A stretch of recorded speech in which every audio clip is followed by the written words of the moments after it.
इस वक्त पूरी दुनिया में सिर्फ एक ही न्यूज है, पाकिस्तान और अफगानिस्तान का कॉन्फ्लिक्ट। क्या दोनों के बीच में वॉर हो सकता है? जबकि पाकिस्तान ने कह दिया कि ये वॉर है, लेकिन अभी भी यूएन ने इसको वॉर नहीं माना। लेकिन आपको ये समझना चाहिए कि इस वक्त जब यूक्रेन और रशिया का वॉर चल रहा है, वहीं पर चाइना और ताइवान का कॉन्फ्लिक्ट चल रहा है, इजराइल और गाजा का तो आप देख ही रहे। लेकिन इस सिचुएशन में अचानक ऐसा क्या हुआ यार? क्योंकि 20 दिन 25 दिन पहले ऐसा कुछ भी नहीं था। मैं आपको सिर्फ ग्राउंड की रिपोर्ट बताऊंगा और समझाऊंगा कि इस वक्त ये वॉर क्यों हुआ। आपको इस 10 मिनट के अंदर समझ में आ जाएगा कि इसके पीछे का असली मास्टरमाइंड कौन है। अगर मैं आपको मास्टरमाइंड का गेम समझाऊंगा तो आपको शौक लगेगा। यार, जो अभी अफगानिस्तान और पाकिस्तान का जो कॉन्फ्लिक्ट चल रहा है वो अभी का नहीं है। एक्चुअली क्या है, जब ब्रिटिश इंडिया के अंदर थे अंग्रेजों ने क्या कर दिया यार, 1893 में मॉटवीर डोरेंट एक नाम था, ये एडवाइज़र थे अंग्रेज़ों के। इन्होंने क्या कर दिया, इनको पता था कि ब्रिटिश को पता था कि हिंदुस्तान उनके अधीन है, और उन्हें लगा कि कहीं ना कहीं क्या होगा, रशिया इंडिया तक आएगा। तो उन्होंने क्या किया, उस समय भारत और पाकिस्तान एक ही था। अफगानिस्तान के बीच में एक लाइन खींच दी यार, इस लाइन को बोल दिया डोरेंट लाइन। तो आज भी ये लाइन बहुत बड़ा कॉन्फ्लिक्ट है अफगानिस्तान और पाकिस्तान के लिए। क्या हुआ, 1947 में जब हिंदुस्तान आज़ाद हुआ, पाकिस्तान एक अलग देश बन गया, तो पाकिस्तान ने बोला कि यार ये जो सीमा है ना, ड्यूरेंट लाइन, इस लाइन पर हम लोग क्या कर देते हैं, फेंसिंग कर देते हैं। तो अफगानिस्तान ने बोला नहीं यार, ये लाइन हम नहीं मानते, ये लाइन हमने नहीं खींची, हम अंग्रेजों की बात नहीं मानते। तो ये एक कबीले, उन्होंने बोला कि हम लाइन नहीं मानेंगे। तो यहीं से इनका कॉन्फ्लिक्ट शुरू हो गया। लेकिन ये कॉन्फ्लिक्ट इतना नहीं था, लेकिन कॉन्फ्लिक्ट आज 2026 में इतना बड़ा कैसे हो गया कि वॉर की सिचुएशन पर आ गया। आज आप देख रहे हैं कि वॉर हो सकती है। इसके पीछे का गेम समझने की कोशिश करो। इस पूरे के पीछे अगर मैं आपसे ये बोलूं कि आज अफगानिस्तान और पाकिस्तान का जो वॉर का सिचुएशन आ चुकी है या वॉर हो सकता है, इसके पीछे सिर्फ दो ही एजेंसी, एक है MI6, एक है CIA। अब मैं आपको समझाने की कोशिश करूंगा। आप बोलोगे यार, अमेरिका या ब्रिटेन को पाकिस्तान या अफगानिस्तान के वॉर से क्या फ़ायदा? समझने की कोशिश करो। अभी क्या हुआ, कुछ दिन पहले अमेरिका ने बोला कि ईरान को एक वक्त दिया, और नहीं तो मैं ईरान के अंदर हमला कर दूंगा। मेरी बात समझ में आ रहा है? जैसे अमेरिका ने बोला कि मैं ईरान के ऊपर अटैक कर दूंगा और एक हफ्ते का टाइम दिया, यहीं से CIA और MI6 को पता है कि अगर अमेरिका ईरान के ऊपर हमला करता है तो इंटरनली ईरान की मदद कौन करेगा? इंटरनली ईरान की मदद करेगा पाकिस्तान का ISI। अब आप बोलोगे यार, ISI क्यों मदद करेगा? तो इस कॉन्फ्लिक्ट को समझो ध्यान से। ISI इस दुनिया में किसी के बाप का नहीं है, ये अमेरिका को भी पता है, ब्रिटेन को भी पता है। जब 1979 के अंदर USSR ने इसी अफगानिस्तान में हमला किया था ना, तो अमेरिका की CIA ने एक ऑपरेशन स्टार्ट किया था, साइक्लोन।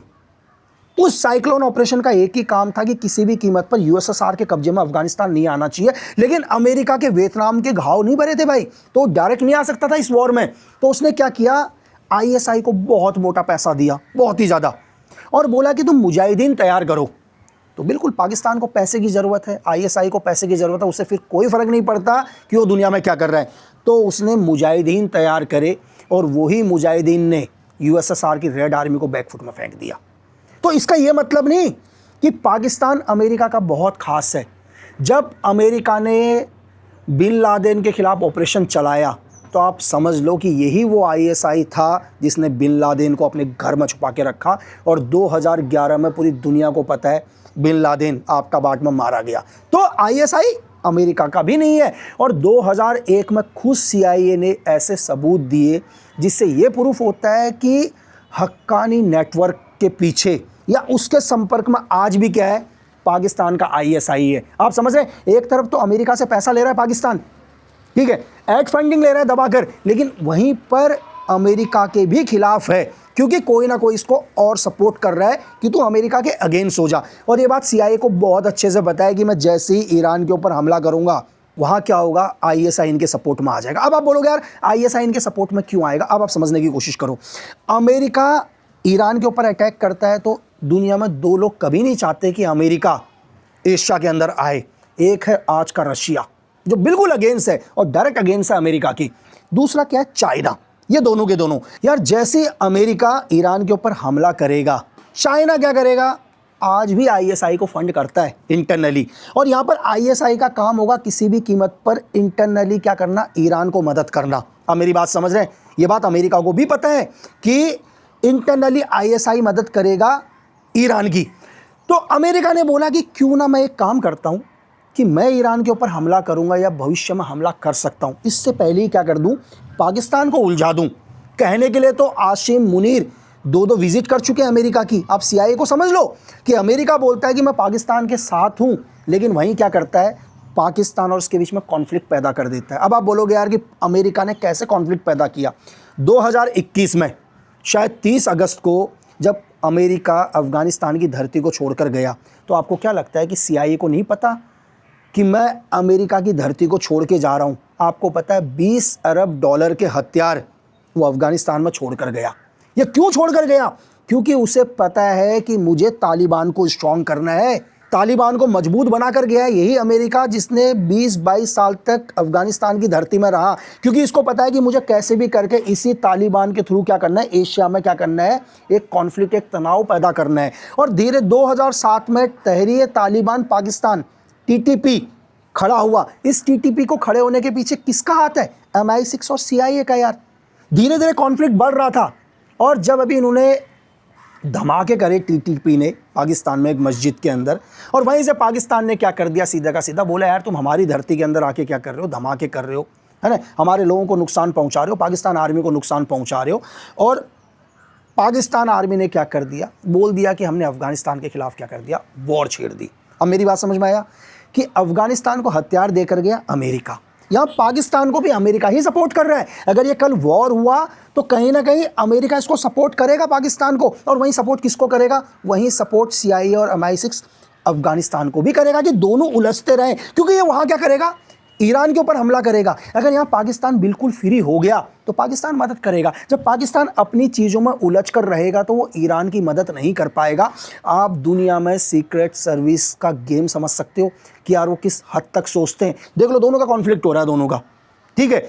डूरू लाइन तो क्या है, 1947 से कॉन्फ्लिक्ट बना हुआ है भाई। आपको पता है कि पाकिस्तान के अंदर मेजर क्या है, 4 बड़े राज्य हैं। एक सिंध हो गया, पंजाब हो गया, पख्तूनख्वा हो गया, ठीक है, और बलूचिस्तान हो गया।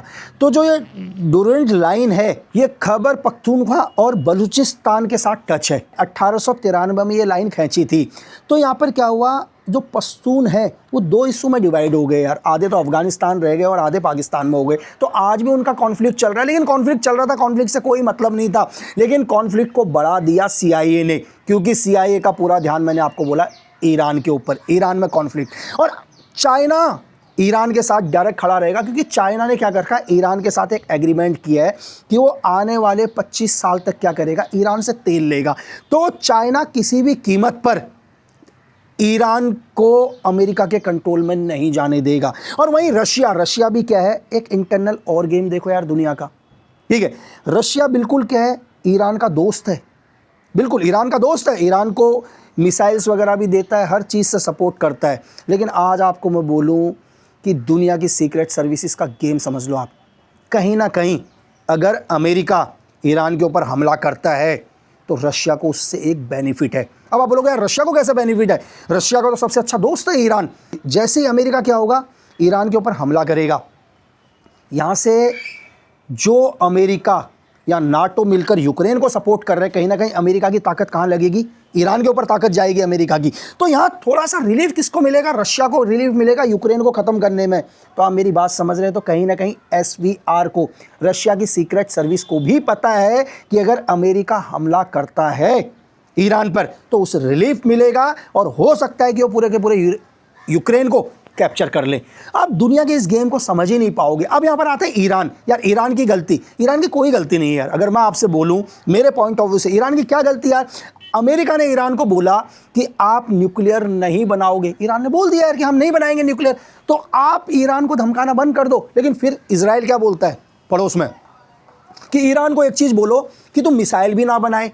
अब आप खुद ही सोचो कि ईरान ने आपकी एक शर्त मान ली ना कि यार वो न्यूक्लियर प्रोग्राम को बंद कर देगा, कोई न्यूक्लियर नहीं बनाएगा, लेकिन इजराइल बोलता है कि अमेरिका के ऊपर प्रेशर डालता है मोसाद कि आप एक काम करो, उसके ऊपर एक चीज़ और प्रेशर दो कि आप क्या नहीं करोगे, मिसाइल भी नहीं बनाओगे। अब ईरान बोलता है, मतलब मैं आपको, ईरान क्या बोलता है कि यार मैं जंगल में रह रहा हूँ, मेरे चारों तरफ भेड़िए हैं, ठीक है, आपने मुझे बोला कि तुम घर में बंदूक नहीं रखोगे, चलो मैं नहीं रखूंगा बंदूक, यानी कि न्यूक्लियर नहीं रखूंगा, लेकिन क्या मुझे एक लकड़ी रखने का अधिकार है या नहीं है? अगर कोई जानवर कल मेरे घर पर आएगा तो मैं उस जानवर को डराऊंगा नहीं डराऊंगा? एक लकड़ी मतलब मिसाइल, या मोसाद बोलता है कि इसको लकड़ी भी मत रखवाओ, तो इस जगह में ईरान को मैं गलत नहीं बोलूंगा। और अगर दुनिया को ये लग रहा है कि कल अमेरिका और ईरान का वॉर होगा, ये 2 दिन में ख़त्म हो जाएगा, 3 दिन में, नहीं, ये 2001 या 2002 इराक का वॉर नहीं है, ये वॉर बहुत आगे जाएगा, क्योंकि जिस तरह से यूक्रेन को आज 32 नाटो देश सपोर्ट कर रहे हैं, कहीं ना कहीं ईरान को भी बहुत सारे देश सपोर्ट करेंगे। तो इसलिए मैं आपसे कहता हूं कि जो हर रोज़ हम लोग सुनते हैं कि आज अफ़गानिस्तान ने पाकिस्तान के ऊपर अटैक कर दिया या पाकिस्तान ने अफ़गानिस्तान पर हमला कर दिया, अफ़गानिस्तान बोलता है कि मैंने उसका जेट गिरा दिया, अफ़गानिस्तान बोलता है कि मैंने उसके 55 जवान शहीद कर दिए, वहीं पाकिस्तान बोलता है कि मेरे 12 ही शहीद हुए हैं, वहाँ पाकिस्तान बोलता है कि मैंने 270 तालिबानी लड़ाकू मार दिए, तालिबान कहता है कि नहीं मेरे 10 लड़े। तो ये कॉन्फ्लिक्ट चलता रहेगा। इस कॉन्फ्लिक्ट के पीछे का असली मास्टरमाइंड को समझो कि दुनिया में बैठी वो एजेंसी जो पूरा वॉर का गेम क्रिएट कर रही है, वो चाह रहे हैं कि पूरी दुनिया के अंदर किस तरह से वॉर हो, वॉर इंडस्ट्री में दबा के हथियार बिकेंगे, किसी न किसी को तो फ़ायदा होगा। अगर अफ़गानिस्तान लड़ेगा या यहाँ से पाकिस्तान लड़ेगा तो हथियारों की जो ज़रूरत पड़ेगी, तो अमेरिका को तो हर साइड से फ़ायदा है। अमेरिका तो चाहता है पूरे एशिया को कंट्रोल में लेना। तो दुनिया के अंदर कभी कभी क्या होता है, जो हम लोग देखते हैं वो सब कुछ सच नहीं होता, लेकिन हमेशा क्या होता है, मरते इनोसेंट ही लोग हैं। अब बहुत सारे लोग, हमारे पड़ोसी लोग कहेंगे यार ठीक है पाकिस्तान बर्बाद हो जाए, अफ़गानिस्तान में युद्ध चल रहा है तो हमें क्या मतलब। अब आप एक पल भर के लिए सोच कर देखो भाई, सीमाएँ लगती हैं, पड़ोसी देश है हमारा। सपोज़ करो कि आपके घर के साथ किसी और का घर है और वो घर वाला दूसरे से झगड़ा कर रहा है किसी तीसरे घर वाले से, आप बोलते हो मुझे क्या फ़र्क पड़ता है यार, ये घर वाला तो किसी तीसरे घर वाले से झगड़ा कर रहा है। आप समझ करो कि उस आदमी ने आपके पड़ोसी के ऊपर क्या कर दिया, हमला कर दिया, पत्थर मारना शुरू कर दिया। अगर उसके घर की दीवारें हिलेंगी तो कहीं ना कहीं दरारें आपके घर पर भी आएंगी, तो नुकसान आपको भी होगा।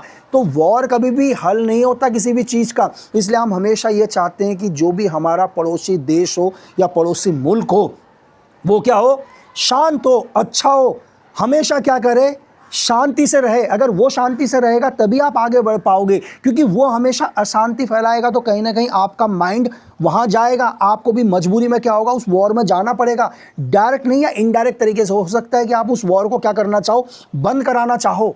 तो वॉर किसी भी समस्या का हल नहीं है दुनिया में। तो शायद मैंने इस 10 मिनट के वीडियो में आपको ये समझाने की कोशिश करी कि जो पाकिस्तान और अफ़गानिस्तान का वॉर है, ये वॉर कराने वाले MI6 और CIA, ताकि ये दोनों आपस में लड़ते रहें अभी, और इनका कॉन्फ्लिक्ट और बड़ा हो जाए और वो ईरान के ऊपर क्या कर सके, हमला कर सके, ईरान को अपने कंट्रोल में ले। तो इसलिए दुनिया की एजेंसी इतना बड़ा गेम खेलती हैं, आप सोच नहीं सकते। तो दुनिया में जो भी हो रहा है, उस होने के पीछे कोई ना कोई वजह है, और जो होने वाला है उसके भी पीछे कोई ना कोई वजह होगी। अगर मैं आपसे एक चीज़ और कह रहा हूँ, आप देखना, अगर कल ईरान और अमेरिका वॉर पर नहीं आते हैं, उनका आपस में समझौता हो जाता है, सारी शर्तें हो जाती है, तो पाकिस्तान और अफ़गानिस्तान का भी वॉर बंद हो जाएगा, क्योंकि इस वॉर को भी क्या कर दिया जाएगा, बंद कर दिया जाएगा। ठीक है। और लोग बहुत सारी चीज़ें कहते हैं यार पाकिस्तान तो न्यूक्लियर देश है, न्यूक्लियर पावर है, कहीं न्यूक्लियर हमला तो कर देगा। बिल्कुल नहीं, न्यूक्लियर हमला नहीं करेगा।